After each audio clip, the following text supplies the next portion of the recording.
അപ്പോൾ മെൻ്റൽ ഹെൽത്തിനെ കുറിച്ചിട്ടുള്ള ഒരു അവയർനെസ് ഇല്ലാത്തത് കൊണ്ടും ആ കുട്ടിയുടെ പേരൻസ് അവർ ഇത്രയും നാളെ എന്താ മിണ്ടാതിരുന്നതെന്ന് ചോദിച്ചപ്പോൾ ഞാൻ അവരെ ഈ സമയത്ത് കുറ്റപ്പെടുത്തി കഴിഞ്ഞാൽ ദാറ്റ് ഇസ് റോങ്.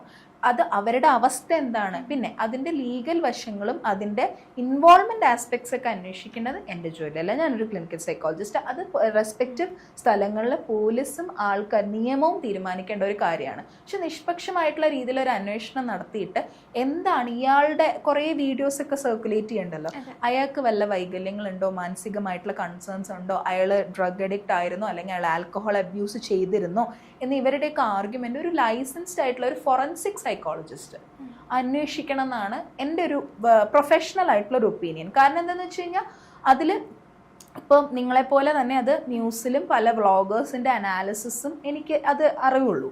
പക്ഷേ ഒരു ക്ലിനിക്കൽ സൈക്കോളജിസ്റ്റ് എന്നുള്ള നിലയിൽ എനിക്ക് പറയാനുള്ളത് എന്താണെന്ന് വെച്ചാൽ നിങ്ങൾക്കൊരു ഡിസ്ട്രെസ് വരികയാണെങ്കിൽ നിങ്ങൾക്ക് ആരോട് സംസാരിക്കണില്ല, ഒരു ജഡ്ജ്മെൻറ്റും ഇല്ലാതെ ഒരു മെഡിക്കൽ പ്രൊഫഷണൽ നിങ്ങളെ ഒരു സൈക്യാട്രിസ്റ്റോ അല്ലെങ്കിൽ ഒരു RCA രജിസ്റ്റേർഡ് ആയിട്ടുള്ള റീഹാബിലിറ്റേഷൻ കൗൺസിൽ ഓഫ് ഇന്ത്യയുടെ കീഴിൽ രജിസ്റ്റേർഡ് ആയിട്ടുള്ള അല്ലെങ്കിൽ ഒരു തത്തുല്യമായ ബോഡിയുടെ കൂടെ രജിസ്റ്റേർഡ് ആയിട്ടുള്ള സൈക്കോളജിസ്റ്റ് നിങ്ങളുടെ പ്രശ്നങ്ങൾ കേൾക്കും, പ്രൊഫഷണലി അത് ഡീൽ ചെയ്യുക.